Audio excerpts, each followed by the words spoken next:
Real talk, no filter, no disguise.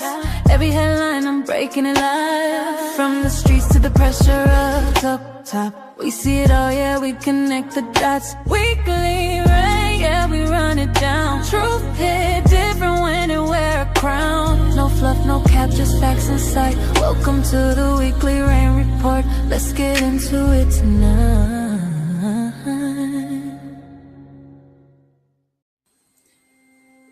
Disclaimer: this broadcast is intended for commentary, discussion, and entertainment purposes only. All topics and statements are based on publicly available information, including news reports, social media content, and third-party sources, which may include allegations or unverified claims. The views expressed are opinions and should not be interpreted as confirmed facts. This content is not intended to harm, defame, misrepresent any individual, organization, or entity. Viewer discretion is advised. What is good, YouTube? I have missed y'all. I needed a reset, realign, redo, something. I don't know. But no, I needed rest, y'all. I was doing a lot between work and streaming and everything, any and everything in between, being a mom and everything. I just really needed a reset. And I'm happy to say that I feel good and well rested, but I have missed y'all. Because I even last night and Friday night, I was like, ooh, I might come on here and do a quick live, but no, I said, no, I'm gonna stick to my plan. But welcome everybody that's already in here. Miles is in here already. Hey, Miles. Super Mac. Hey, Super Mac. I appreciate you for sharing my stuff too as well. Ted's down. He said, good afternoon, raindrops. Good afternoon. And Roxy. Hey, Roxy, how you doing, Roxy? I'm glad you're in here as well. Yeah, so welcome to my weekly rain reports, where I break down some of the stories making major headlines and raising questions and impacting our communities that happened over this past week. I have a special news segment for y'all tonight too, so keep a lookout for that. Tonight, of course, I always cover Radar Under Investigation, where the stories everybody's watching. I do have a segment called Policy and Pressure, the decisions making or shaping the nation. Then I go over to Hometown Rain, where I give you something that hits close to my neighborhood. And this week, I have a new segment called The Wellness Watch. And that's going to have like health stories that matter. And of course, I always bring you a little soul reset, because sometimes we do need like encouragement. And after all the news that's going on, we need something enlightening, so yeah. So I'm going to get into my first segment. Y'all feeling good on this Sunday? I'm feeling good. It's been great for me. Get into my first segment, and that is Radar Investigate.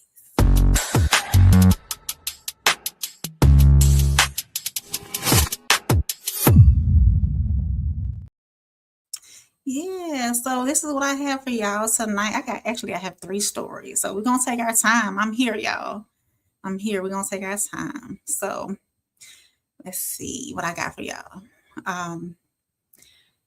This is actually, this was shocking, because I was wondering what really happened with this one. We're going to start tonight in Cambridge, Massachusetts, where a shooting along Memorial Drive is raising a difficult question. When somebody has a violent history, how does another tragedy still happen?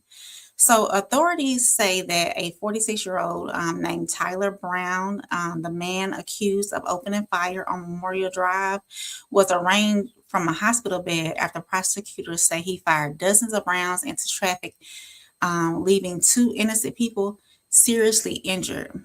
According to court records, though, and investigators, this was not his first run-in with the law. He reportedly has a criminal history stretching back decades, including prior convictions involving violence, weapons, assaults, armed robbery, and even a 2020 confrontation where he allegedly fired at Boston police officers. In that case, officers reportedly warned he posed a serious danger if released. But the most troubling, investigators say he had reportedly been released from a psychiatric hospital just days before this shooting and had allegedly made alarming statements to his parole officer hours before the violence, including showing a rifle on FaceTime and saying, "I'm not going back to prison." So police were already trying to locate him before the gunfire erupted. And this is where the bigger question begins, when the warning signs exist, when prior violence exists, and when law enforcement is already concerned, at what point does accountability shift from individual to the system? And were the warning signs missed, or was this tragedy even preventable? So, so I'm gonna bring up that video for y'all. Let's see. And thank y'all for being in here watching. I see the numbers are going up. Make sure y'all like, of course, leave a comment, subscribe, all that good stuff. Y'all know I'm here throughout the week, especially on No Middleman, and I do another live show on Thursday nights. So let's see. Let me pull this up. Share that. We're gonna get him up here. Of course, add to the stage. We can do it big. I'm gonna do it big for y'all tonight. So we're gonna listen in on this right there. We've learned one of the survivors who was shot on a Memorial Drive in Cambridge this week drove himself to the hospital after being hit in the head with a bullet. As new details emerge about the shooting tonight, we're hearing from the family of Sidonius Felix, a husband, father of 8, and MBTA ride service worker. NBC 10's Malcolm Johnson spoke with the family today. Malcolm, we've already heard incredible stories of survival. This one goes to a new level. Hey, Jen. It does, Glenn. I spent some time with the family this afternoon. It's difficult for them to talk about for obvious reasons, but they are so thankful that their loved one is still alive. As police say, Tyler Brown sprayed 50 to 60 shots from an assault rifle walking down Memorial Drive Monday. One bullet struck Sidonius Felix in the head. The family tells me, by the grace of God, Felix was able to drive himself to the hospital to receive medical care and is currently in recovery as he focuses on healing physically, emotionally, and mentally.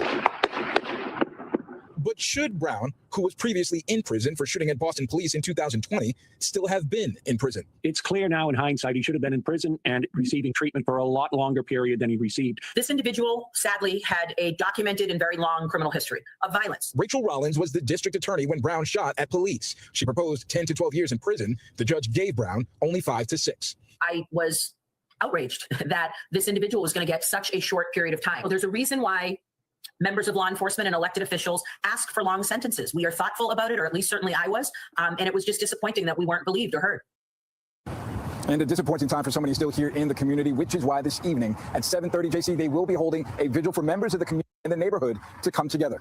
For now, we're live reporting in Cambridge. I'm Malcolm Johnson, NBC 10 Boston. Yeah, so that really leaves the question,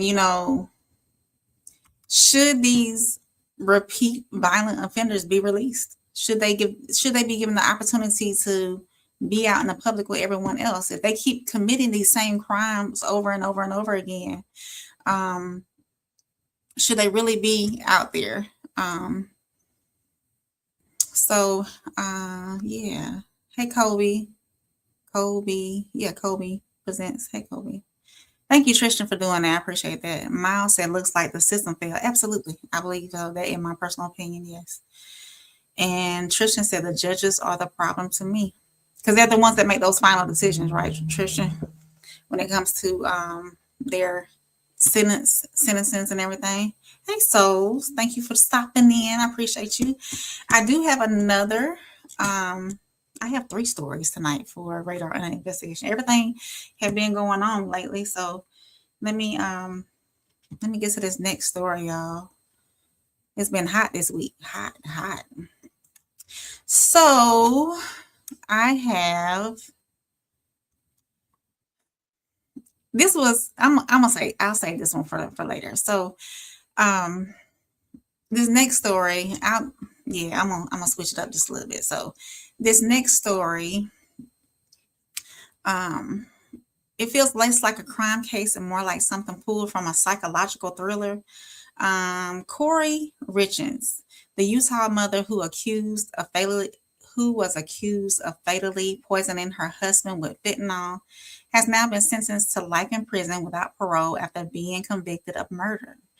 Prosecutors argue that Richens secretly poisoned her husband, Eric Richens, with 5 times the lethal dose of fentanyl in 2022. But what made this case especially chilling was after his death, she published a children's grief book centered around helping her children process the loss of a parent, all while investigators say evidence was quietly building against her. Prosecutors say that financial struggles may have played a role.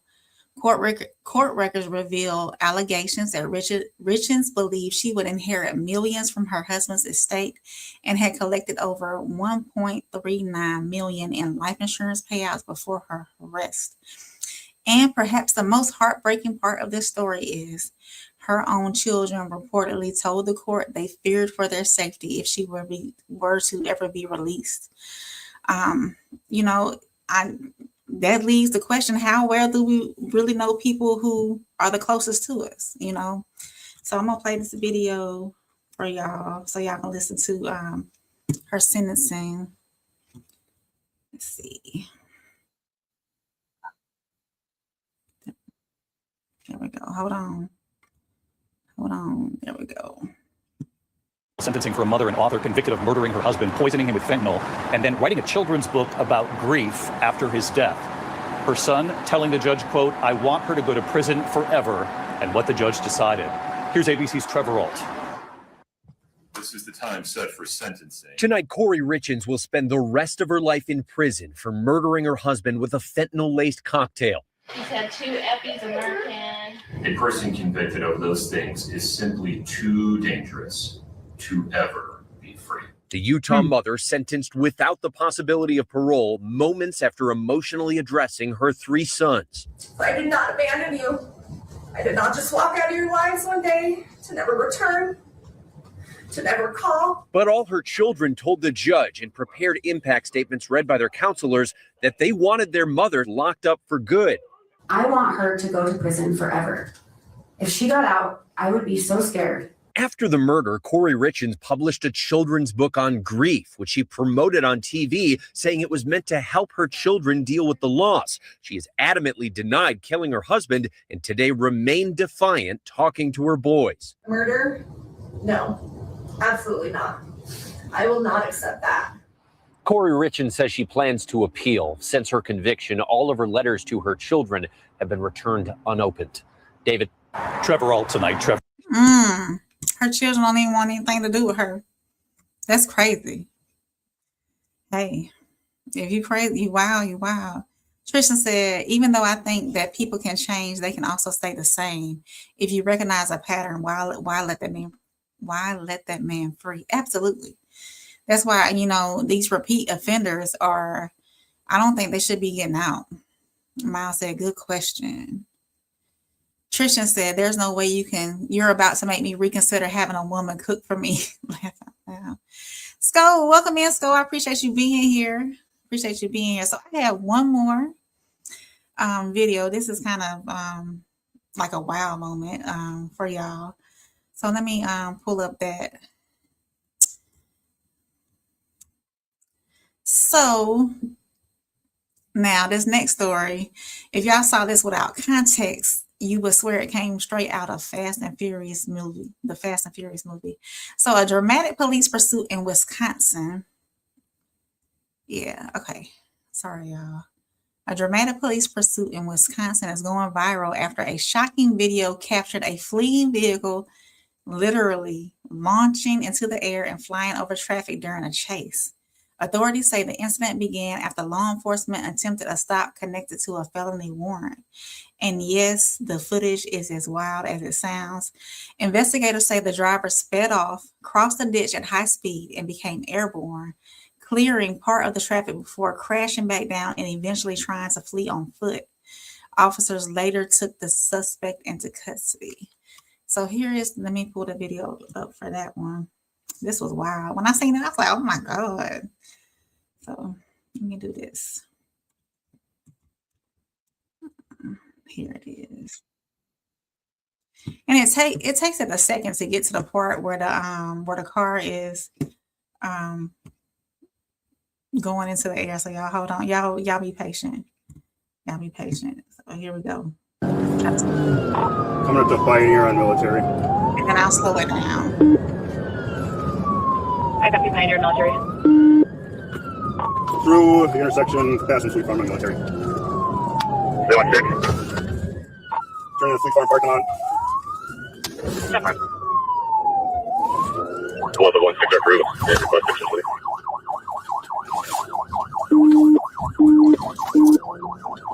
Coming back out on the Pioneer, we'll stay down. I got you back on Pioneer. 696. Got it. 69. Other part from the Travel Street. 125 towards. We'll say that person who driving, they have good driving skills, so they manage to get around a lot of places. No. Northbound 41, northbound 100, east 110, left lane. Traffic is still light, approach drive. I would say the only fear they had was getting caught.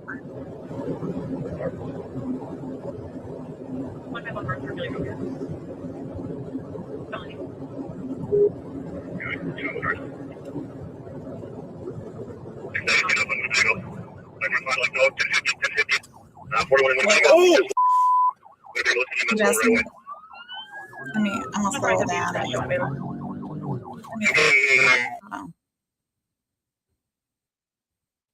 Right.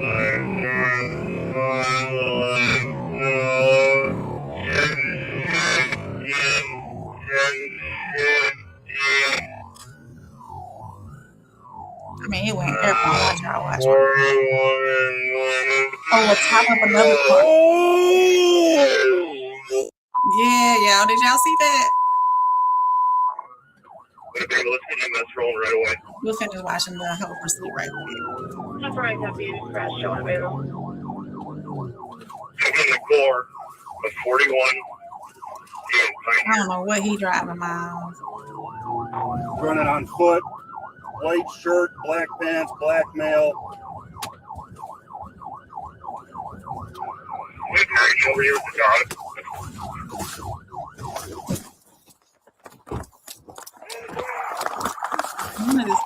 He's running northbound, white shirt, black. I don't think they showed what the car was like after this. I don't think they did.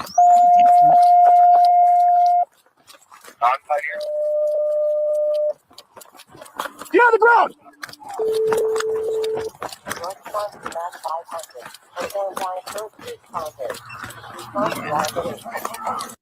Yeah, I can't. I don't think they showed the car, but that car, I don't know what they driving, Miles. Hey Jay, how you doing? Welcome in. I'm glad you're here. Miles said, "Come on, Tristan, just have her eat off your plate first." That's from the last segment. Tristan said, "Facts, Miles." Tristan said, "Yo, this is wild. Put that in the next Fast and Furious movie and cut him a check." For real, he went like over top of the other car. It was wild. What is he driving? A Hemi? I don't know what he was driving, Miles. He said, "Nah, I would have gave up after that." He got out and ran. How would y'all rate his driving skills? How about that? So, according to the National Traffic Safety Data, high-speed pursuits can place innocent drivers at serious risk. Not just suspects and officers, but everyday people who happen to be in the wrong place at the wrong time. So, when does the danger of the pursuit outweigh the danger of letting someone go? Because one wrong move here could have turned into a mass casualty story. How y'all feel about that? About pursuits, when somebody's being chased in cars and whatnot, and them possibly causing more damage than what they really did. Tristan said, although this is dangerous, this whole situation is fire. Yeah, Tristan, that was crazy. That happened, and it happened recently too, on the 9th of May in Wisconsin. So yeah, it's wild. It's wild. Tristan said that if you can stop the person, I say go ahead. Yeah, I would say that too, but after a while, he was turning curves. He's a professional driver, if you ask me that. Because he was doing some major stuff then. So next, now we're gonna move on to, and I appreciate everybody coming in and watching. Of course, make sure you like, subscribe. If you are catching this on the rewatch, my camera doing something funky. If you are catching this on the rewatch, make sure you leave a comment down in the comment section. I talk back. So yeah, let me move on to my next segment, which is policy and pressure. Let's see.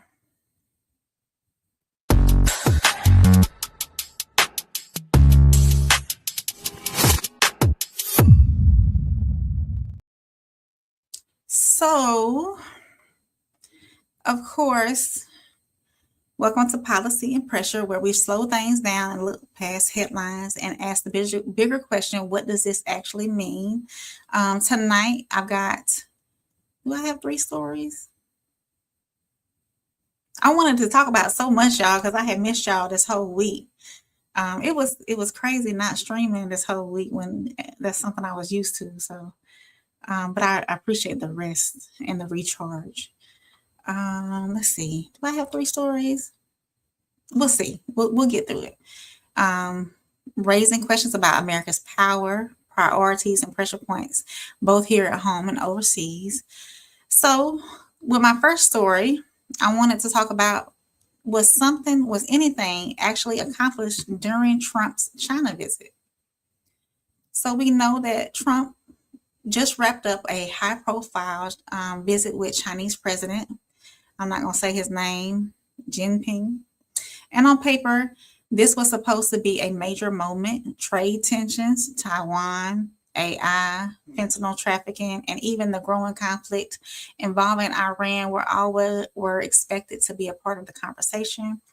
Now, visually, of course, the trip looked big. We saw ceremonies, the photo ops, state dinners, and headlines about diplomacy. But once reporters and policy experts started asking, okay, what actually got done? The answers got a little murky. So Trump hinted at possible trade wins, including discussions about China purchasing more American agricultural products and Boeing aircrafts. And both countries reportedly agreed to continue economic talks through new trade governance boards. But so far, there have been very few concrete agreements publicly announced. So here's where it gets interesting, though. On one side, Trump said progress was made, and on the other, China's messaging sounded more cautious, especially around Taiwan and security issues. So some analysts are even calling this a stalemate summit. So, of course, the question is being asked, what was this diplomacy with long-term strategy or political optics dressed up as progress? So let me pull that clip up. Let's see.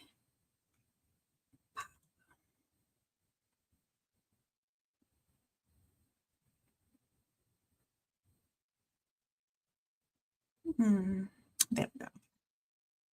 Let's see. I'm coming, y'all. I'm coming. Thank y'all for rocking with me. There we go. Washington after a 2-day trip to China and a meeting with the Chinese president. Natalie Brand has more details from the White House. Presidents Trump and Xi took part in a garden tour, tea ceremony, and second day of talks before a formal send-off, both leaders touting a historic trip. President Xi's an incredible guy. Got along, made a lot of great trade deals. President Trump says China has agreed to buy more farm products, 200 Boeing airplanes, and even U.S. energy. The president also confirmed they discussed Taiwan, a flashpoint since Beijing claims the self-governing island as its own. I think the last thing we need right now is a war. That's 9,500 miles away. I think that's the last thing we need. We're doing very well. With the U.S. defend Taiwan if it came to it? I don't want to say. I'm not going to say that. The president said he would make a decision soon on a previously approved multi-billion-dollar defensive arms package for Taiwan. Lawmakers have questioned why the president is stalling. State Department brought something to Congress. We made a decision on it quickly. And the president is the one that's holding it up. Look, we got to arm Taiwan so they can defend themselves for deterrence against. Chairman Xi is obviously very aggressive, and he showed that at the summit. The U.S. conflict with Iran was also in focus since China is Iran's largest trading partner. But President Trump said he doesn't need Xi's help. I'm not asking for any favors, because when you ask for favors, you have to do favors in return. We don't need favors. Iran said Friday it doesn't trust the Americans and appreciates the diplomatic help of others. Chinese have a good intention, so anything that can be done by them to help. But the standoff in negotiations remains over Iran's enriched uranium. China's foreign ministry said President Xi will visit the United States this fall at the request of President Trump, as China touted the summit this week as, quote, historical. So there y'all have it. Boom. So what do y'all think? Do y'all think something got accomplished while he was over there, or was it just, I'm going to say, a dog and pony show? Miles said, I witnessed something similar, but the car flipped on its roof. Yeah. Miles said China is planning to take Taiwan, which is an ally to U.S. That's the reason for stalling. Aryan. Sorry if I mispronounced you, but they said worst president ever. He's a crook and a. That's your opinion. I appreciate it. Make sure you like, subscribe, all that other good stuff. So. And share, of course, share. The next story I have, let's shift to immigration, because the story could affect universities, jobs, and visa policy across the country. ICE says it has identified more than 10,000 foreign students tied to what officials are calling suspicious employment activity connected to the OPT program. That's the optional practical training, which allows international students on F1 visas to legally work in the U.S. after graduation. So according to investigators, some companies listed as employees reportedly turned out to be empty office buildings, locked facilities, or shell businesses with little evidence of actual operations. So officials claim thousands of students may have been linked to these questionable employers. So let me be clear. Being flagged does not automatically mean guilt. But ICE says this investigation touches concerns involving visa fraud, employment scams, and even national security vulnerabilities.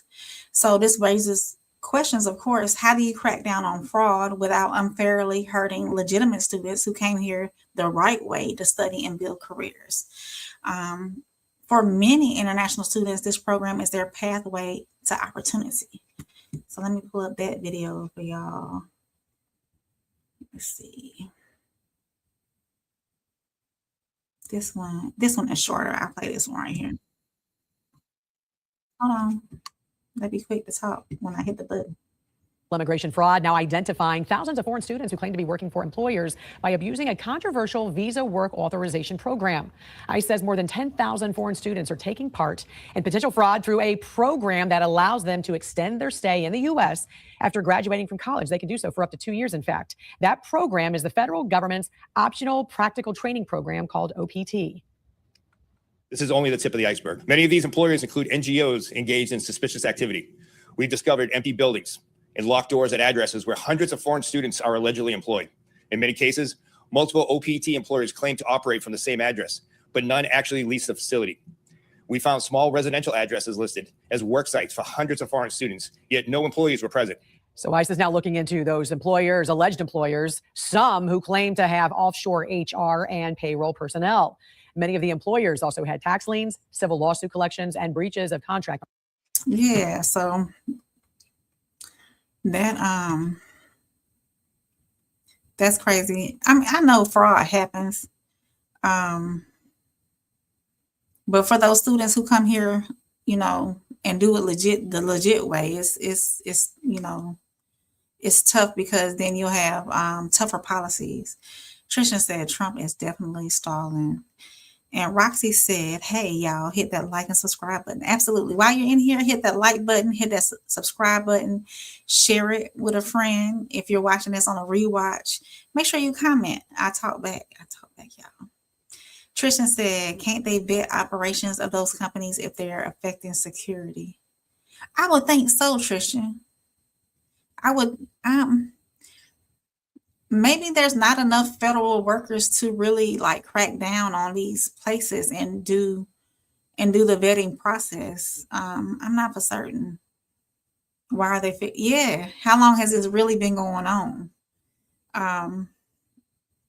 That's one thing that I can say that's recently happening, especially with the daycares. I don't know if y'all heard about like the daycares not being really functional.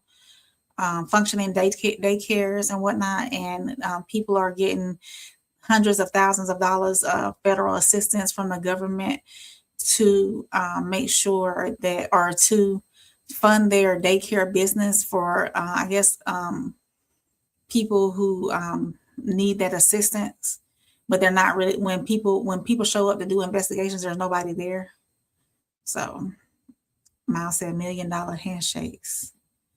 Tristan said, yeah, their daycare scam ain't going. Yeah. So maybe it's because, you know, everything's been popping up lately. People are deep diving into these PPP loans, into these other areas, and they have investigators looking and checking on things now. They're collecting yeah, absolutely, from the federal government. And that money could be going elsewhere, you know, instead of on these fraud places, you know, and things that we really need, you know. So I have one more story under policy and pressure. And so the Pentagon has reportedly, wait a minute, I clicked the wrong button. There we go. The Pentagon has reportedly canceled plans to deploy around 4,000 additional U.S. troops to Poland. It's a move that surprised lawmakers and even caught some allies off guard.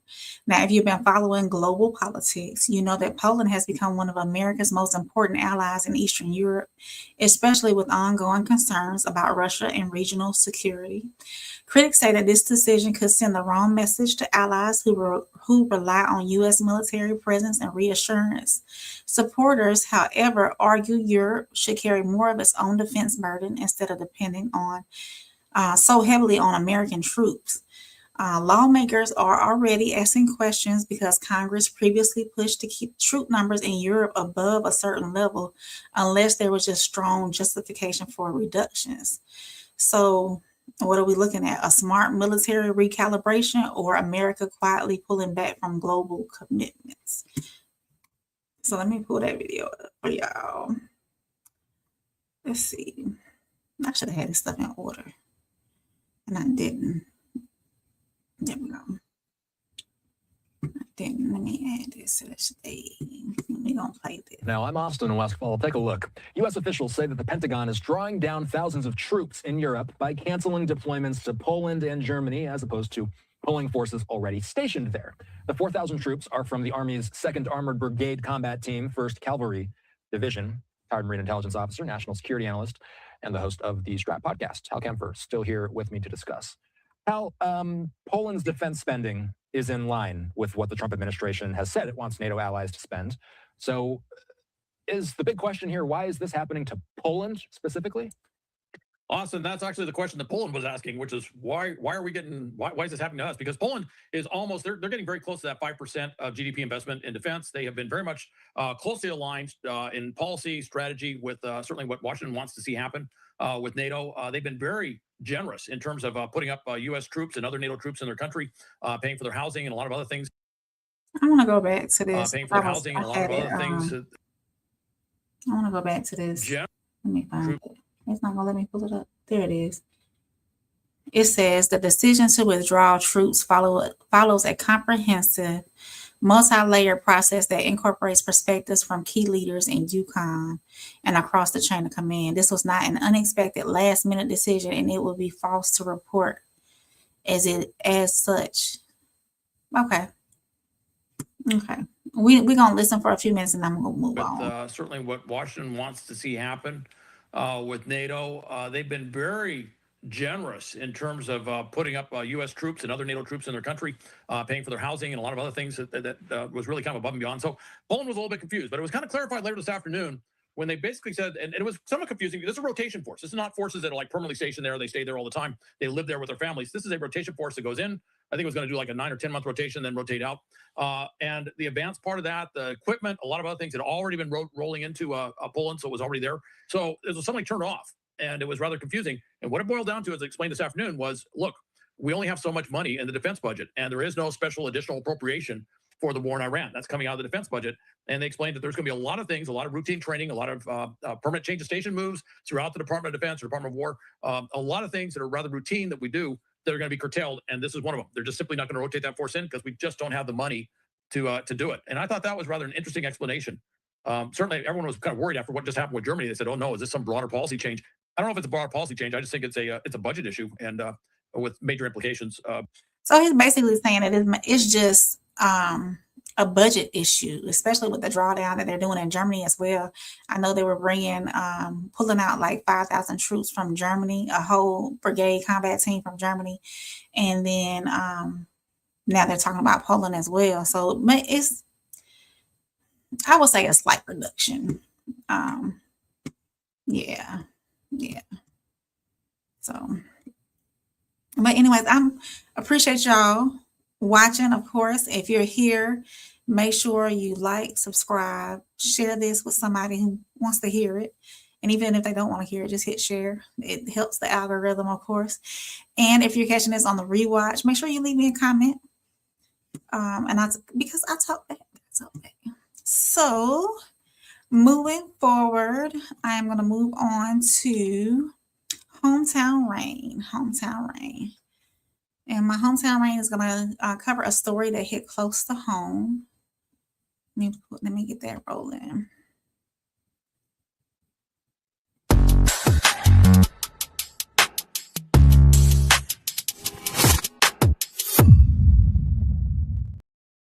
All right. And this is, I'm heartbroken at this story. So for this Hometown Rain story, I'm heading to Eufaula, Alabama, which is a little bit south of where I am. And a family is grieving the unthinkable after what started as a search for a missing teen ended in tragedy. An 18-year-old young man, Marcavis, described by loved ones as a young man with plans and purpose, was reported missing after family says he was last seen getting into a vehicle with an acquaintance back on May the 7th. According to family members, disturbing rumors began circulating in the community that something terrible may have happened. And this is where the story becomes heartbreaking. So loved ones say they spent days searching on their own. They didn't have support from the police as they thought they should have. They walked through rain and wooded areas, desperately trying to find answers. Then on Mother's Day weekend, in a muddy, wooded area off White Oak Church Road in Eufaula, the family says they discovered what no parent should ever have to see. And I will give a disclaimer, y'all. Some of this is going to be graphic. So if you're sensitive to that, you may want to tune out for a few minutes and then come back. So the mother says that her son had been shot and burned. Authorities later returned to the scene to search for evidence, but at this time, investigators have not publicly identified a suspect. Though the family believes someone known to him may be responsible, what makes this even harder to hear is that the family says the 18-year-old had recently earned his GED and was working toward becoming a welder. He was a young man with dreams, plans, and a future ahead of him.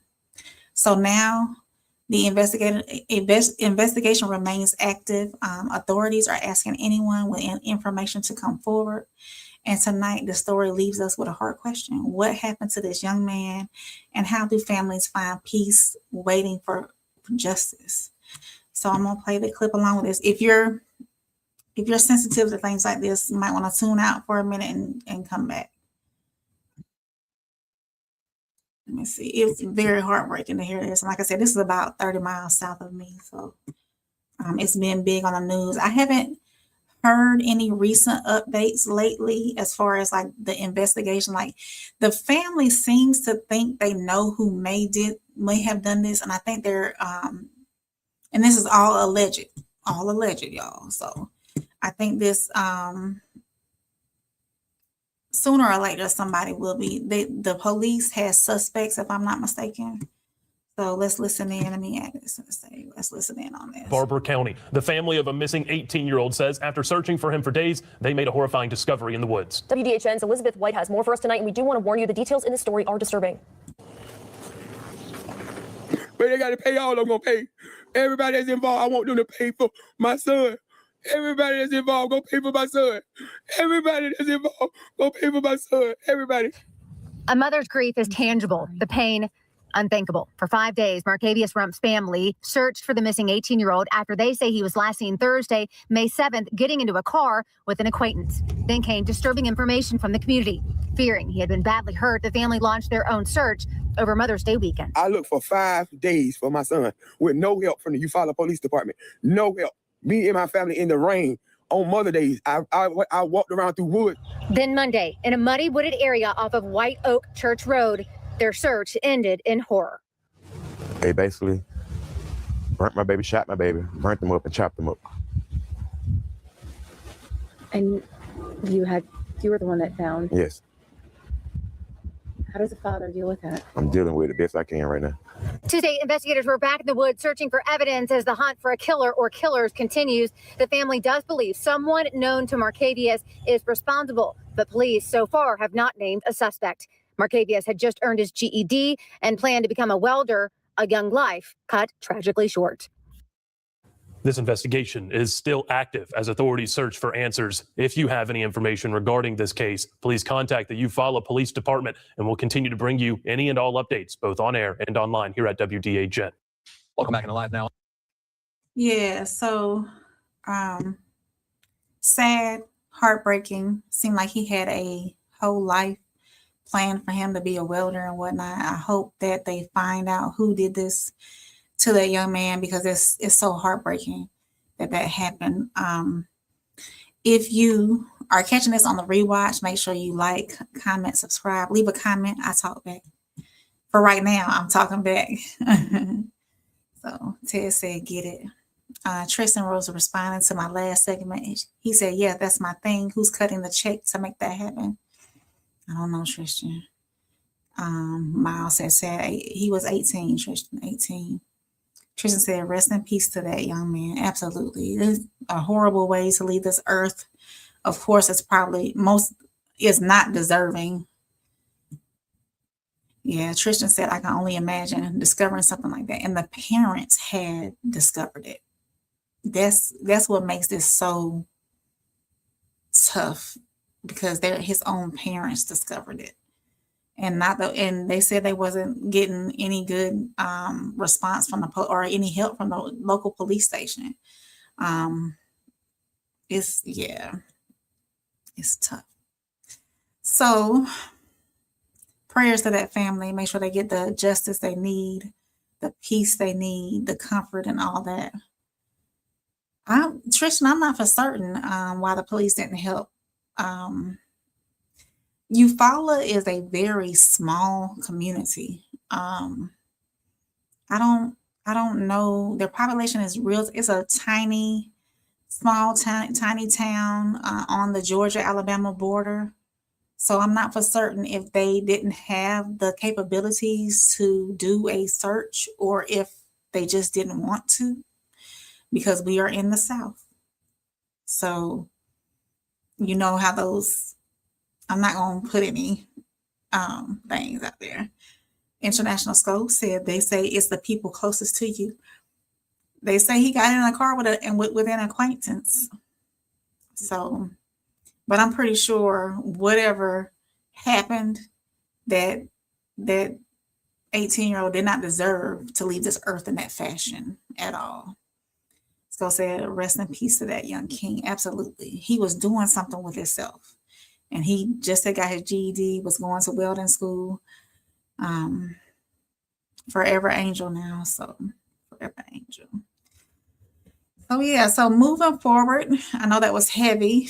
We're going to get into my new segment, and it's called Wellness, the Wellness Report. We have one more comment though. Probably sheriff deputy is not a complete force. Yeah, I'm thinking so. Okay, so let's look up before we move on, I'm going to look up the population.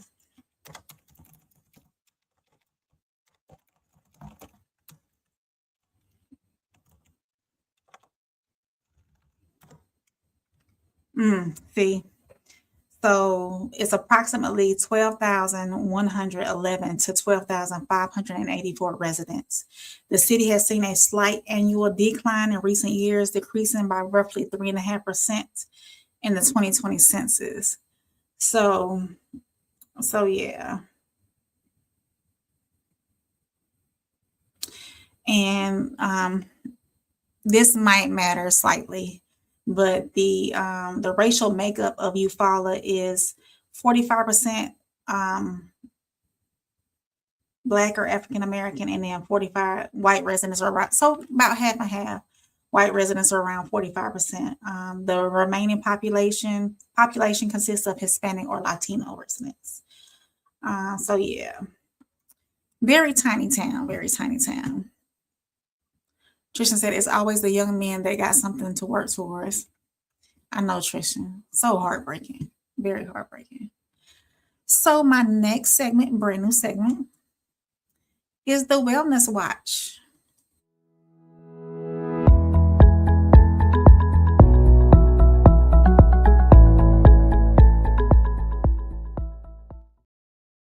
Yeah, so for Wellness Watch, I'm gonna start bringing y'all some health stuff, healthcare stuff, changes in healthcare policy or new research or any and everything in between. So let's see. I got my notes. I'm trying to get my notes, y'all. I appreciate y'all rocking with me though, for real. I love y'all. I've missed y'all, but I'm well rested. And I'm ready for No Middleman this week. And I'm ready for me and Souls are doing another episode of Same Soil, Different Roots. Yeah, so we got a lot coming up for y'all this week. So before I move on, I'm going to be transparent. As a woman who personally deals with PCOS, and this is going to be for my ladies. So gentlemen, y'all can listen in too. So y'all get an idea of what some women go through. So make sure y'all got your ears on. So I personally deal with PCOS, which is polycystic ovary syndrome. So this story hit home for me because if you know, you know. So my ladies who deal with polycystic ovary syndrome, y'all know the fight that we've been fighting all these years. Some days it's not just about irregular cycles or hormones. It can affect your energy, your confidence, your emotions, your weight, your mental health, and sometimes even how you see yourself. So, and I think that's what stood out to me about this possible shift from PCOS to PMOS. It finally looks at it as a regular medical diagnosis versus what you may be going through. It finally feels like the medical community is acknowledging that this isn't just an ovary issue. It's something that can impact a woman's whole body and overall wellness. So if you're out there navigating this journey, just like me with PCOS, I just want to say, be gentle with yourself, give yourself grace, and advocate for your health, because what you're feeling is real and you deserve answers, support, and care. I am so big on being an advocate for your own health care. If you have a doctor who is ignoring your request for tests, if you have a doctor who is not in tune personally, because your health care is personal, right? Your health care is personal to you. This is your health. This is your well-being, the reason your existence. And so, I don't know why my camera doing that tonight, y'all. Maybe it'll focus back in a minute. So make sure that you are doing what you need to do in order to take care of yourself. And if you feel as though that healthcare professional, your doctor, your personal care doctor, your OBGYN, or any other specialist that you may be seeing is not doing enough for you, move on. There's tons of doctors out here who will take care of you better than somebody who isn't. Tristan said, I've heard of the acronym PCOS, but I never knew what it was exactly. Okay, Tristan, we're going to break it down. We're going to break it down. Just for you. Hey, McKenna, welcome in, McKenna. I'm glad you're here. He said, ironically, I know a lot about this. Helped a startup product that was chemical-free, disposable period panty, and PCOS can make tampons extremely uncomfortable. Thank you, McKenna. So this is for my ladies. So, Tristan, this is for you. Let me pull up. I'm not gonna play the video so what's happening is, I'm so passionate about this, y'all, because this affects me every day. From hormone imbalances to irregular cycles to not being able to have a child, possibly, to hair in unwanted places, mental struggles, just overall feeling crappy and tired all the time, fatigue. It affects a lot. So let me see. Hold on, Trish. I'm gonna do this for you. And because I've been a big girl all my life. I've struggled with weight all my life until recently. Over the last 2 years, it's 2026. 2023. Over the last 3 years, I have recently been able to lose weight and medically helped with Mounjaro.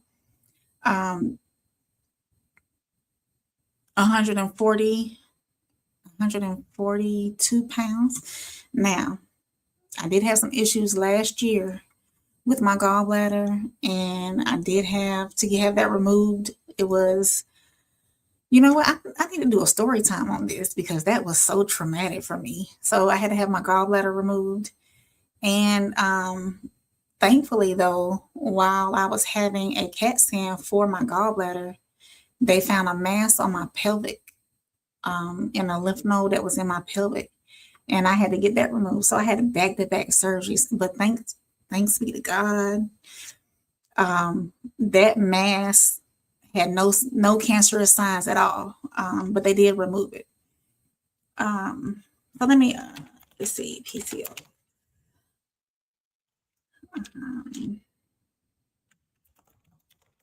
I'm gonna put what is PCOS.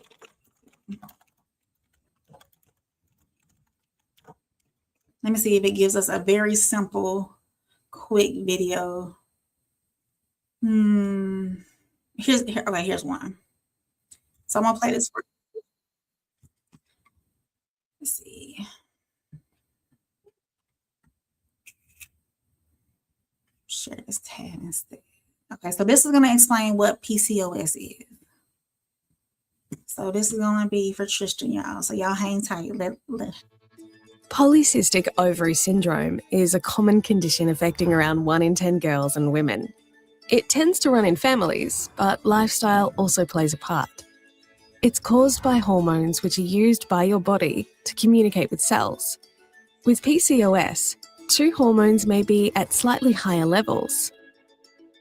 Insulin, which helps control sugar and energy processes, and androgens, which do a range of things including promoting hair growth and acne. Symptoms may vary from woman to woman, but commonly include severe acne, increased body hair around face and stomach, mood changes, increasing weight and infertility, and long-term risks including diabetes. 2 out of 3 signs are used to diagnose a woman with PCOS. Slightly higher levels of male-type hormones found either on a blood test, or acne and increased facial and body hair. Irregular periods. Underdeveloped eggs in the ovaries, often incorrectly called cysts, found from ultrasound. Your doctor will confirm if you have PCOS. The best treatment for PCOS is exercise and eating a healthy diet. Also, medications such as the contraceptive pill and metformin can help to keep your hormones within the normal range. Some women with PCOS may need some help to get pregnant.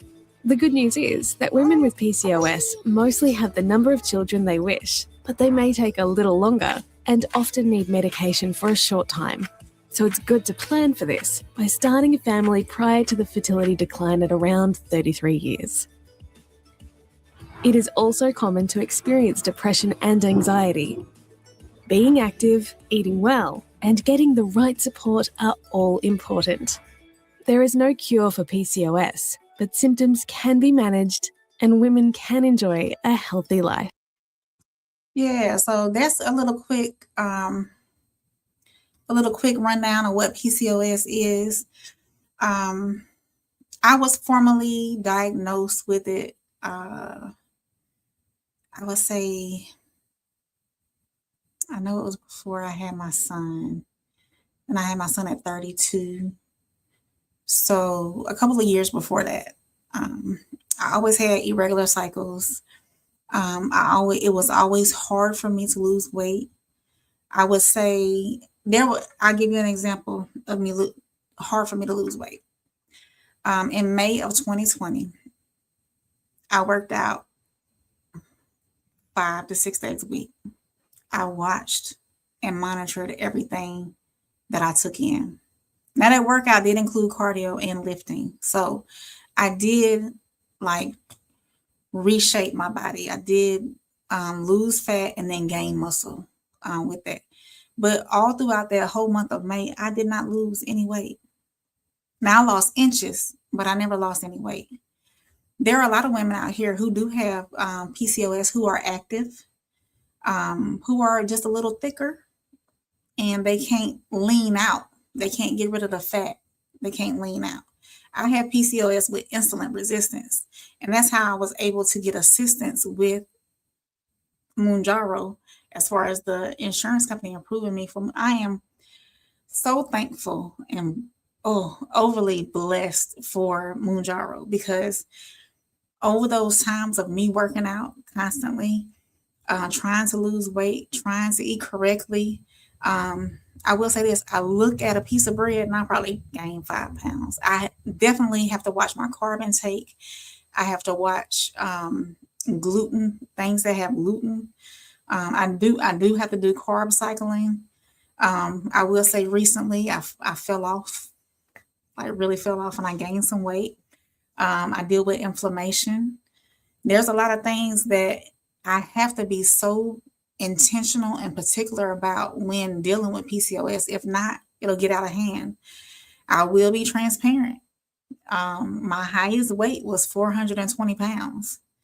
So, and it wasn't fun at all. It was not fun. It's tough with being a woman with PCOS because I was always told I couldn't get pregnant.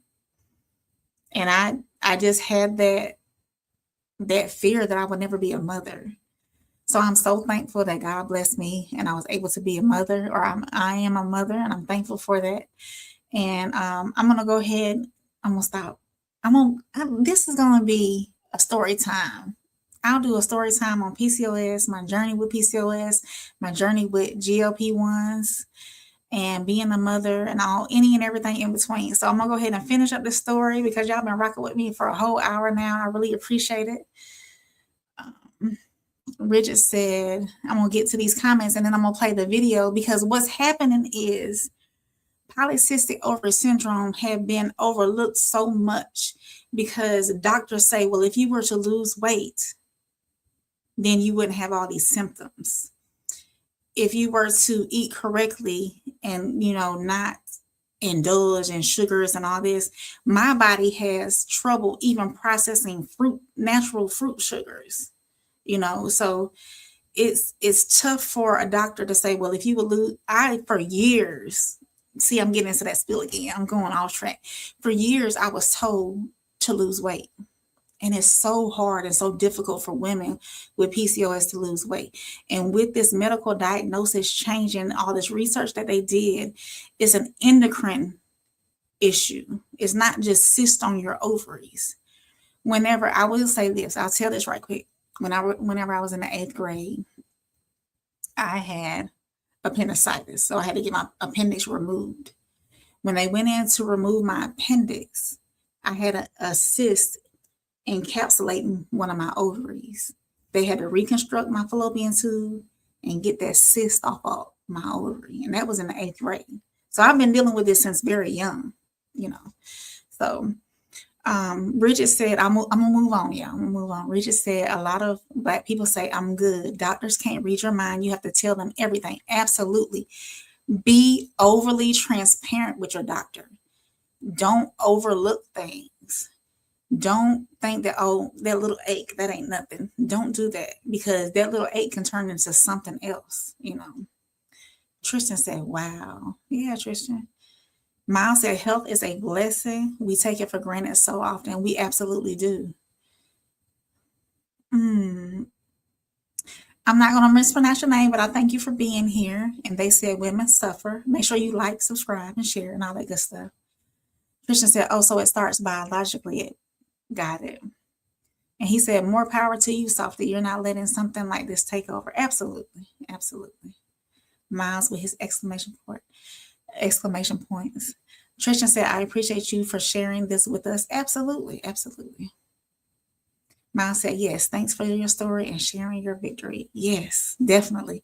And the journey's not over. And it's going to be a forever journey for me. I will forever have to watch what I eat, make sure I stay active, which I'm actively working on. Make sure I stay active. Just make sure you take care of yourself. We should be our biggest advocates when it comes to taking care of our body. And men, I tell this to women too, but men, y'all need to make sure y'all take care of y'all bodies as well. So I'm gonna play the story along with the PCOS name change to poly. I'm not even gonna mess it up, y'all. I'm not gonna mess it up. So hold on, let me get this off my screen and go to the PMOS. Let's see. Let me make sure that closes out. Where my PMOS diagnosis? Yeah, it says after a century of confusion, a whole century of confusion. So let me, hold on, y'all. Share that. Click on. Let me make that quick. All right, we're going to listen in on what prompted this change from PCOS to PMOS and all that good stuff in between. So we're going to listen into this. And then I got one more segment for y'all, the soul reset. It's going to be a feel-good story, and I'm going to get us on up out of here. Y'all been rocking with me. 1 million women in the U.S. have polycystic ovary syndrome, also known as PCOS. How many women? About 5 to 6 million women in the U.S. have polycystic ovary syndrome, also known as PCOS. It's one of the most common causes of female infertility, but officials are saying that the name can be misleading. And here's why. The name of this common hormonal disorder implies that ovaries are the cause of the condition rather than the endocrine imbalances that are behind it. So as of today, the name is changing to polyendocrine metabolic ovarian syndrome. polyendocrine metabolic ovarian syndrome. So it's a metabolic disease. Dr. Kathy Hoger over at URMC shares the condition, or how the condition got its name.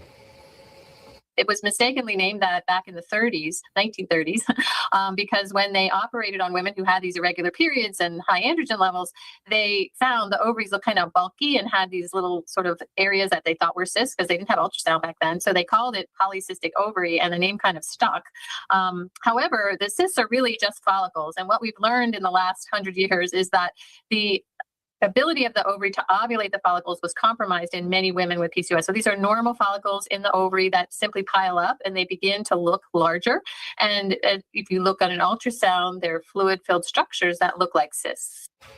Hoger adds that people are often misdiagnosed with PCOS, but then feel connected to the word as it becomes an identifier of the condition for almost a century.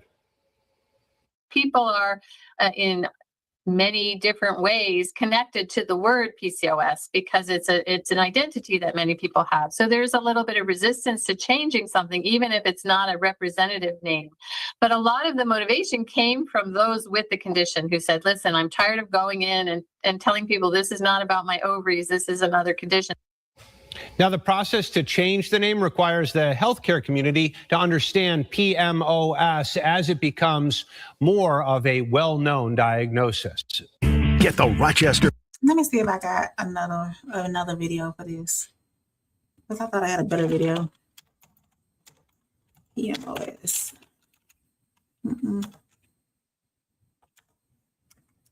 Let's see.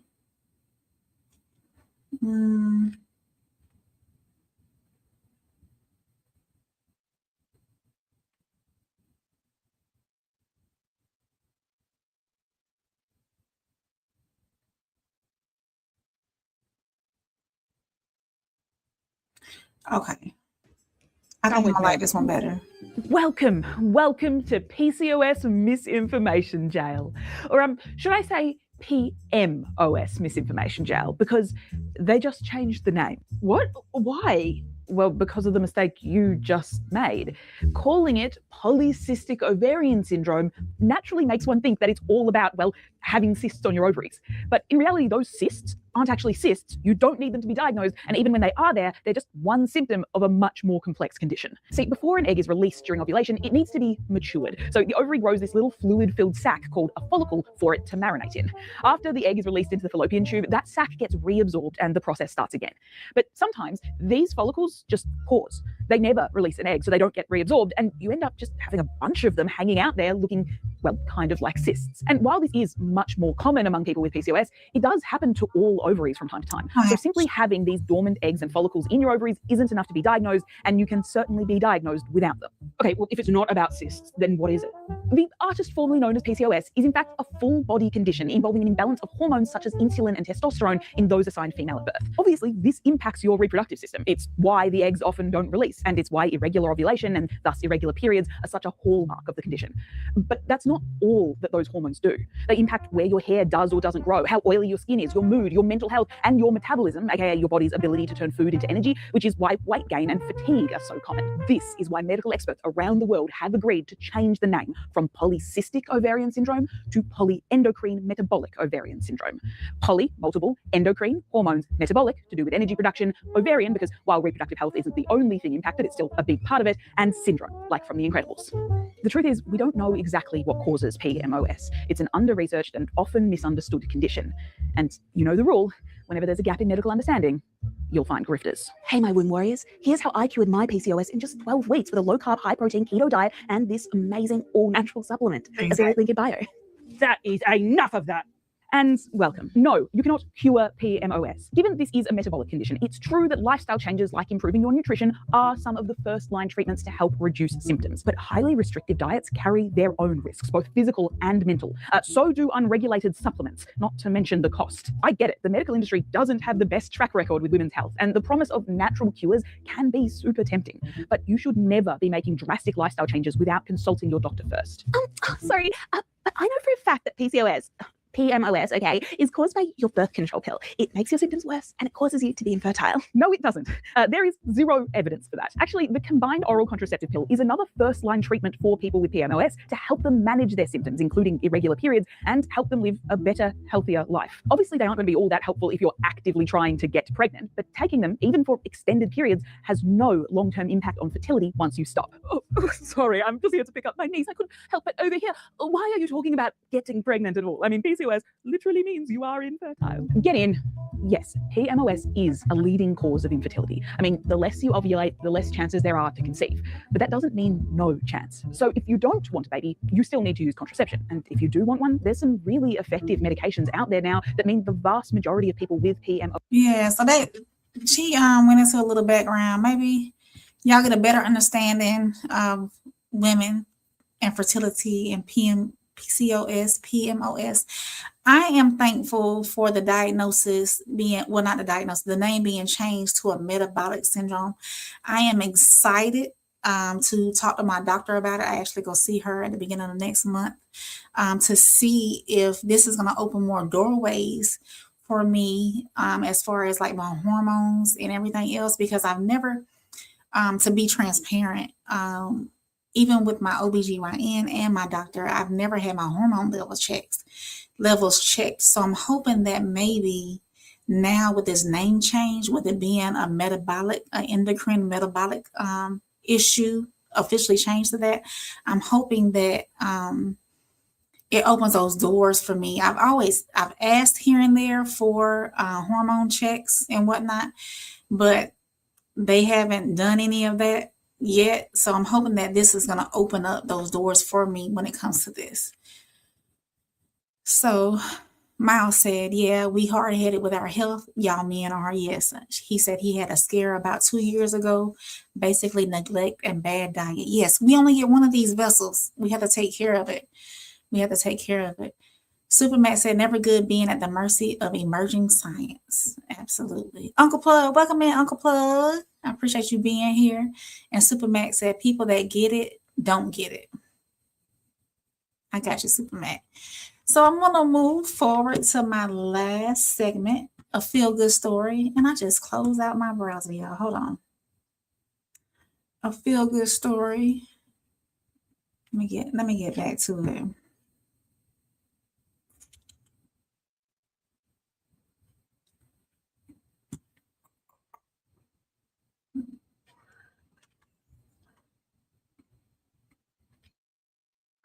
Hold on.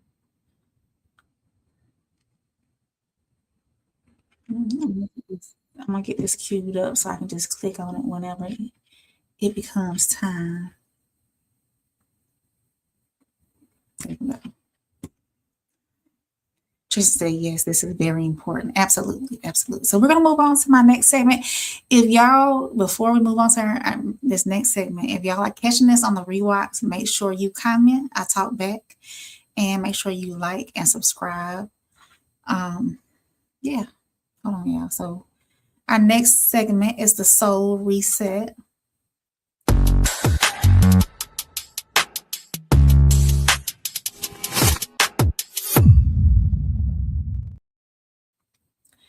So for my Soul Reset tonight, I want to leave you with something that reminded me that purpose doesn't always retire.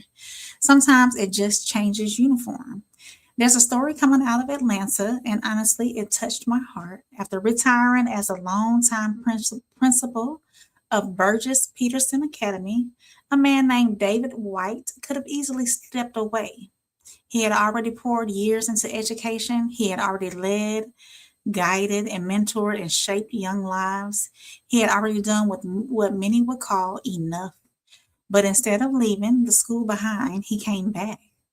Not as the principal, not in a suit and tie, but as the school's building handyman. So let's just sit with that for a second. A man who once led the building now walks those same halls, fixing things, helping out, opening doors, and still showing up for children he loves. The beautiful part of it is, to those students, he is still Mr. White, still safe, still familiar, and somebody who cares. And I think there's something powerful in that lesson, because in a world where people constantly chase title, status, and recognition, this reminds us that purpose is bigger than position. Sometimes your impact stays the same, while maybe the role in your life looks different than it used to. Maybe things didn't go the way you planned. Maybe you had to reinvent yourself. But just hear me when I say this: just because the title changed doesn't mean the purpose left. So tonight, I want to remind somebody you still matter. You still have something to give. And sometimes the greatest love is simply continuing to show up. Because purpose doesn't retire, it just finds a new way to serve. So we're going to pull up this video and we're going to listen about Mr. White and his new purpose.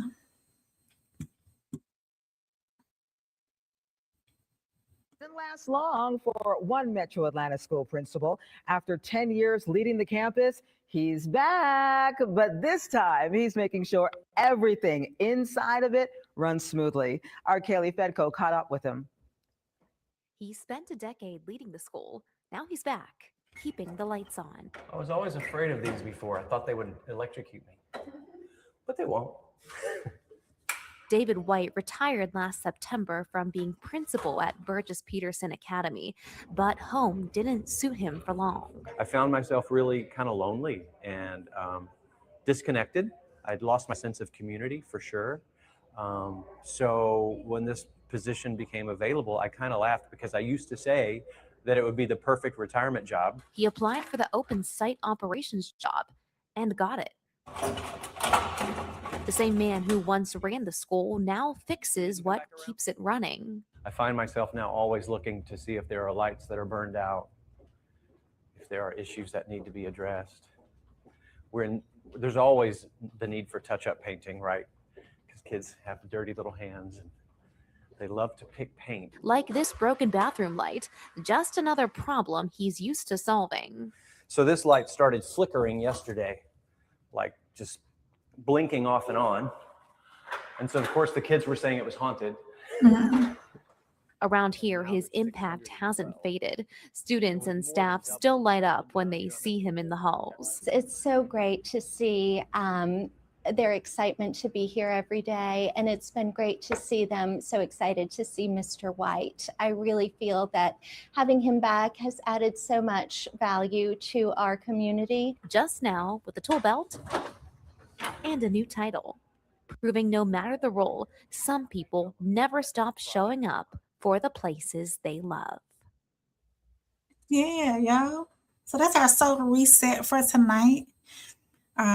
He didn't want to go home and just retire. He still had to serve his purpose. So that's a good feeling, because we sure did hit on some heavy stuff tonight. So Super Mac said his wife calls. Good show. I'm out. Thank you, Super Mac. I appreciate you being here. Tell the wife hi. Appreciate your time. So, of course, y'all, that's it. That's all I have for y'all tonight. I will say this. Y'all can catch me tomorrow. Catch us tomorrow on the No Middleman panel. We usually go on about 9:45 Eastern, 8:45 Central for my people on Central Time. And that's me, Uncle Plug, and Souls of Thought. We bring y'all No Middleman on Monday.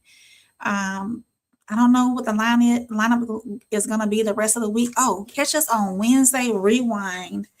This Wednesday, we're doing a rewind. No Middleman turns 1 year old on July the 1st. Is it July the 1st? Yeah, July the 1st. No Middleman turns 1 year old. So make sure y'all continue to tune in.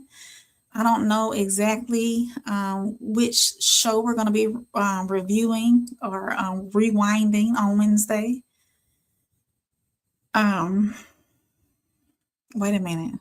Miles got he said great story, but is he qualified, and who did he steal that job from?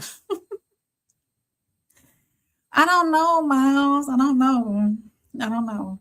But make sure y'all tune in on Wednesday for the rewind, and make sure y'all set y'all calendars for July the 1st. It's gonna be epic. No Middleman will be turning 1, and the journey has been fantastic. I have enjoyed it. I still appreciate and thank Souls for introducing me to this streaming and content creation and his ever evolving creative mind. So I'm thankful for him. I'm thankful for everybody in the Raw Society Coalition. Classic, Tez, Uncle Plug, y'all seen him in here. Ted, y'all seen Tez in here as well. Classic, he goes live 10 days a week, I always say. And Souls has some good shows and whatnot coming up. If I'm not mistaken, me and Souls are gonna do another episode of Same Soil, Different Roots this week coming up. So y'all keep an eye on that. If you have not done so, let me get our Discord pulled up. Make sure y'all join our Discord because that's where we put out information as far as that's where we put out information as far as like the shows we have. Y'all can talk to us and we'll talk back. Y'all can give us ideas and let us know what y'all want to talk about. And let me put that in there. Let's see, invite the server. So here's the link to our Discord. And I'm going to get the link to the Raw Society Coalition page because y'all can go over there and get all the links to our pages. I'm not going to post every single link tonight. So I'm going to go ahead and get up out of here. So the Raw Society Coalition, if y'all go to this page right here, the one I'm about to post, and actually what I'll do is I'll pull this up so y'all can see where to go to. So this is our YouTube page, the Raw Society Coalition. Like I said, there's Tez, there's Classic, myself, Souls. He is the founder of the Raw Society Coalition. He's the mastermind behind putting us all together. And Uncle Plug from Uncle Plug TV, he's there as well. But if y'all hit the more button right there, hit more, that's where you'll see all of our links. You'll see Souls of Thought, the Classic Hoes, me, Soft Rain, the Tez Down, Uncle Plug TV, and our Discord. I think I need to update that link for Discord because Discord will be changing the links for the invites. So yeah, y'all can go back and check past content from us. Look at some shorts and some lives. And also go to our individual pages and make sure you subscribe to each one of our individual pages as well. So yeah, make sure y'all check out our Discord. Tez go live. He's your midday guy with all the headlines. He does have a late night show that he does every once in a while, the Nightcap. Uncle Plug TV, you can catch your story time on Sundays. Him and Souls also has a sports show, 1181 Pressure Plays on Sundays. Sunday Serve Us with Classic and Souls and whoever else comes up. Classic has his show that he does afternoonish, late afternoonish throughout the week. And he also has a Red Room where he talks about some grown folk stuff every now and again that he does late at night. And yeah, and then y'all can catch us. You know what? I didn't even put the banner up. I do have a Cash App. It says Soft Rain RSC if you would like to contribute to the Glamour Fund. Keep my lashes and my lip gloss popping. And of course, you can find me on Instagram at Conversations with Soft Rain as well. So y'all can go check that out. Yeah, so I'm glad it's good to be back. I'm well rested. I feel good. So it's good to be back. Thank you to everybody who tuned in or stopped by and left a comment. I'm going to go through right quick. Thank you, Miles, for popping in and listening to me. Super Mac, I appreciate you being here. Tez was here. Roxy, Jen. We're not going to worry. Tristan was in here. Thank you, Tristan, for taking that one person out. Miles was here. Souls was here. Let's see. Skull was here. Jay Zilla was here. Let's see who else was in here. Let's see. I think that's it for my heavy hitters. Says Uncle Plug. I know Uncle Plug stopped in. McKinnon popped in. Thank you, McKinnon, for popping in. Ridget was here. Thank you, Ridget, for popping in. Let's see. I don't want to miss anybody. Uncle Plug TV was in here. Yeah, so thank y'all. That's our Discord. Make sure y'all click on that and join our Discord. And like I said, that's the link to the Raw Society Coalition's page, and y'all can find all of our links there. We're just a group of 5 content creators that form together like Voltron to bring y'all amazing content throughout the week. So make sure y'all tap in tomorrow night, though. The No Middleman panel will be on 9:45 Central Time. Tez, I'm pretty sure. Tez, are you doing a show tomorrow? A midday show tomorrow with the headlines? Classic will probably go on tomorrow as well. And yeah, that's everybody that usually goes on Mondays. Plug did a story time today. Y'all go to his page and check that out. He did a story time earlier. So yeah.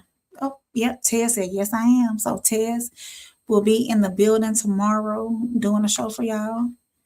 Yeah. Oh, and he has a premiere tonight. So y'all make sure y'all go over to his page and check out that premiere that's premiering tonight. Leave your comments and thoughts.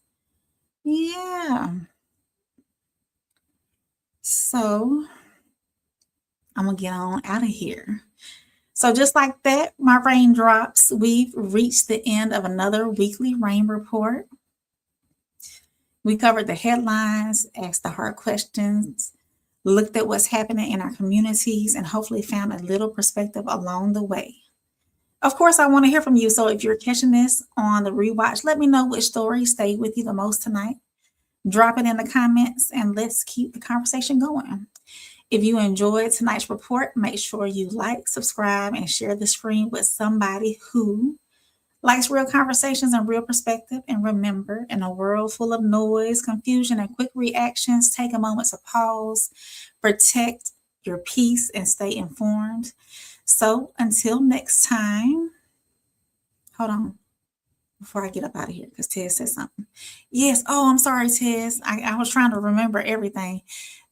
Tez and Classic also had, and that show be interesting, y'all. They be giving some great perspectives on things. The Human Experienced with Tez and Classic. I forget which days y'all normally go on, Tez, for that. I'm not, I don't have that on my radar. I don't know what that, but y'all keep a lookout for that as well. Tez and Classic on the Human Experienced. They usually go live from both their pages for that show.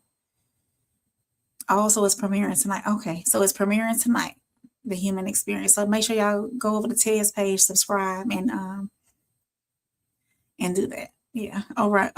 Watch that premiere tonight. So until next time, adjust your crown, my kings and queens. Rest your heart. You are loved, you are held, and your reign is safe with me. Good night, my raindrops.